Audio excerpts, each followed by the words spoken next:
Industrial Lane, then turn left. Turn left on Bellevue Road, then turn left.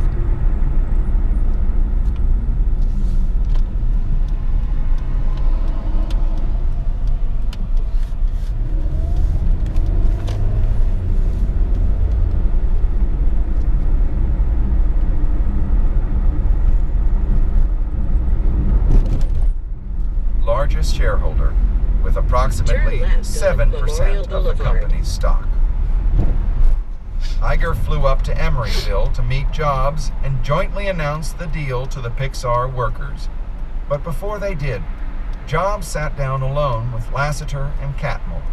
"If either of you have doubts," he said, "I will just tell them no thanks and blow off this deal." He wasn't totally sincere.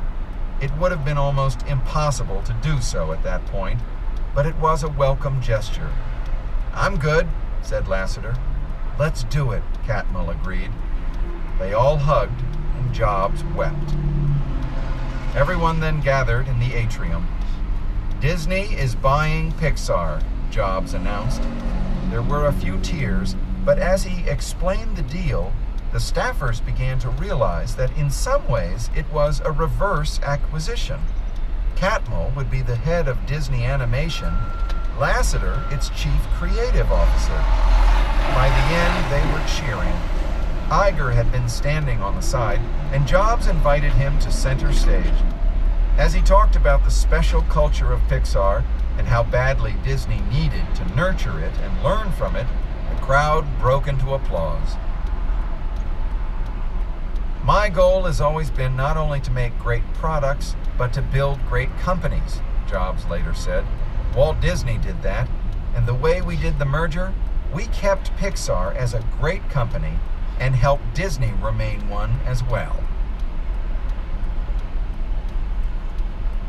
21st Century Max.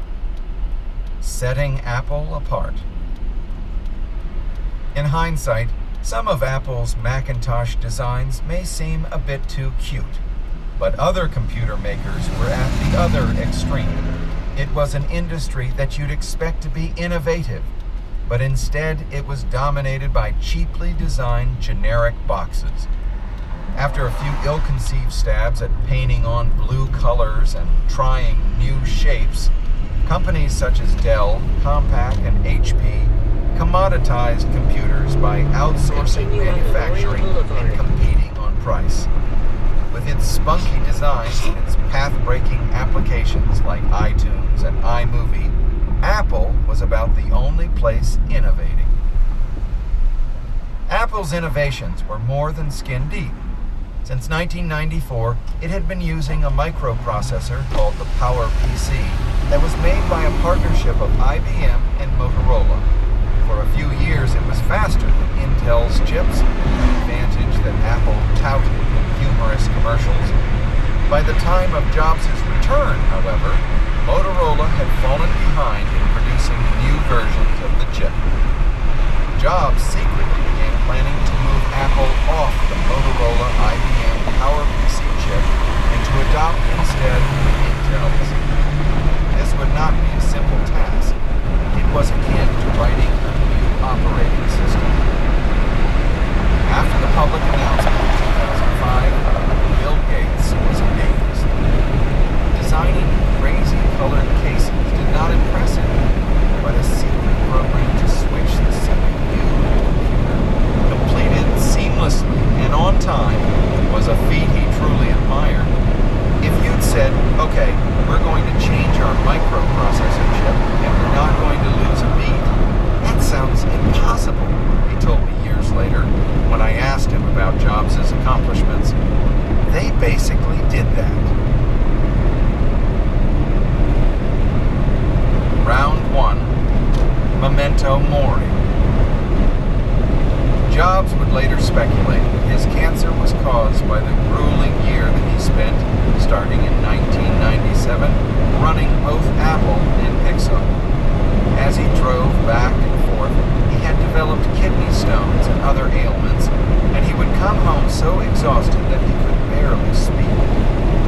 That's probably when this cancer started growing, because my immune system was pretty weak at that time, he said. There is no evidence that exhaustion or a weak immune system causes cancer.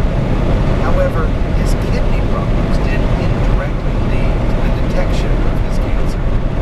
In October 2003, he happened to run into the urologist who had treated him, and she asked him to get a CAT scan of his kidneys and ureters. It had been 5 years since his last scan. The new scan revealed nothing wrong with his kidneys, but it did show a shadow on his pancreas. So she asked him to schedule a pancreatic study. He didn't. As usual, he was good at willfully ignoring inputs that he did not want to process. But she persisted. "Steve, this is really important," she said a few